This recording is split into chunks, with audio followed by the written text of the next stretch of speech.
Welcome back. Okay, today we're going to be talking about investing in real estate. Real estate has been my passion for more than 20 years. I've actually been licensed for 20 years. But my dad actually was a builder, an interior decorator.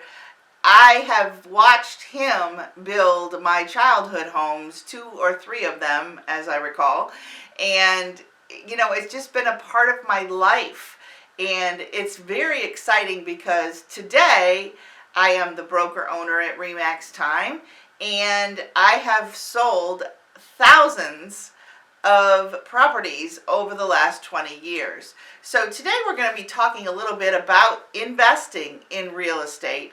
And real estate is one of the best investments that you could make over pretty much everything. We had that blip in our radar back in 2007 and 2008 when we had a bit of a crash in the real estate market, but that's behind us. We have, and honestly, it always takes time, and with time, and you will make money in real estate. The good Lord is not making any more land. So, it's interesting because there's a lot of fighting going on, because when new developments, new housing developments come about and take over farmland, let's say in Maineville, in Claremont County, a lot of people in the area get very, very upset by that, saying we don't need any more homes.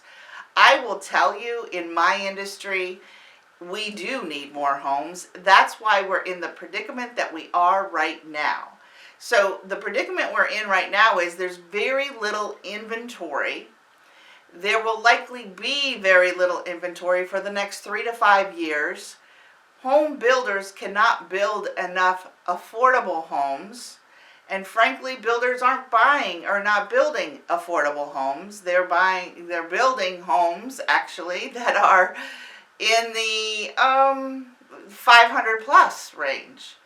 And for first-time home buyers, that's too much. It's a bit of a struggle. So we have a little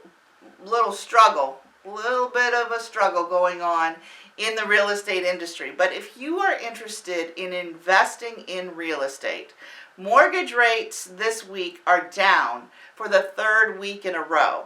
Now, they're not down by a whole lot. You'll read the headlines of mortgage rates are down 3 weeks in a row. Okay. But they're around 6.87. That's the average, 6.87. And for the last few weeks, I've said we're hovering right around 7% for a mortgage rate. And mortgage rates will depend on your credit, how much money you have to put down, what type of a loan product that you get into. There's a lot of factors that go into that. So if you are going to be investing in real estate in a home that is owner occupied, meaning that you are going to live in it, or if you're going to be investing in real estate and you need to get a mortgage to buy a home that is going to be a second home or potentially a rental home or a flip home or any kind of additional property that you will own, if you have to get a mortgage, expect that mortgage rate's going to be around 7% or higher. And that's just the reality. We do not see that changing too much over the next couple of years, potentially because it is an election year. When we get closer to the elections, the rates may magically go down just a little bit, but we really don't see a whole lot less than 6.5%, at least by all of the indications that I have been reading from the experts. I'm not a mortgage expert. I'm your real estate expert, Michelle Sloan at SloanSellsHomes.com. Okay, so investing in real estate, where in the world do you start? Well, you first have to start by, coming up with a plan, talking to someone, a real estate agent such as myself who has experience in investments in real estate. Scott and I, we own several investment properties, rental properties that we've held for quite some time. Over the years, those properties have increased in value, and we have received income from those properties each and every month. So that's the biggest thing that a lot of people think, oh my gosh, how can I build wealth in real estate. And buying real estate definitely is a huge factor if you want to build your equity, build your generational wealth in real estate. You know, there's a strategy known as buying and holding.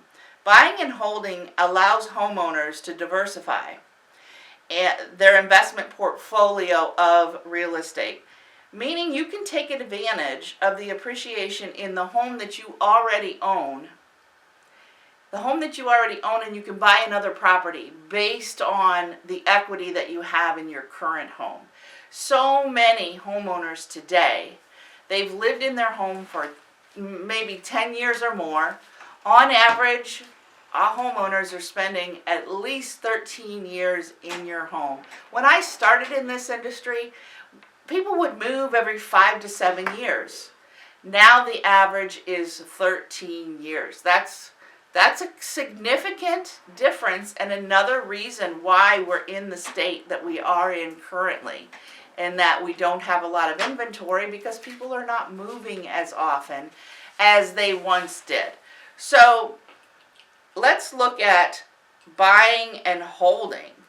If you don't owe anything on your current property, you are sitting on a lump of cash. Whether you sell it or not, you can get a loan. You can get a home equity loan. You can basically take out up to 80% of the equity in your home, and you can use that money however you want. And most often, a home equity line of credit is going to be a smaller mortgage rate than if you were buying a home just straight up. And so then you're basically paying yourself back. You are using your own money in order to buy a property. So if you're thinking about buying and holding, that's what we're talking about today on the Sloan Sells Homes Open House. Investing in real estate, diversifying your investments. Maybe you have stocks and bonds. That's awesome. But you want to diversify. You don't want to put all your eggs in the same basket, right? So if you own a second home, I'm going to explain a little bit of the benefits of owning a second property, whether it be a vacation property, whether it be a rental property. Maybe you have the means to buy a property that you are going to allow a family member or friend live in and rent from you. And that is happening more and more because people in their late 50s, 60s, and 70s actually have the means to buy another property. But people in their 20s and 30s, unfortunately, they do not. So, we are sitting on equity. We have opportunities galore. And with those opportunities, we need to think about, okay, how can we best use our resources in order to invest and make money in real estate. So that's really important as we continue to talk about this today on the Sloan Sells Homes Open House. There's a few reasons why homeowners will choose to keep their current home while investing in another property. Number one, as I mentioned, rental income. If you need to right-size your home, meaning that you have a 2-story, 4-bedroom, 2.5 bath, you've raised your children, that house is paid off or nearly paid off, or you have a mortgage rate of 3% or less, you don't necessarily, you're sitting on a pile of cash, basically. And so you may say, well, I have the means to be able to buy a second property for myself, for me to live in.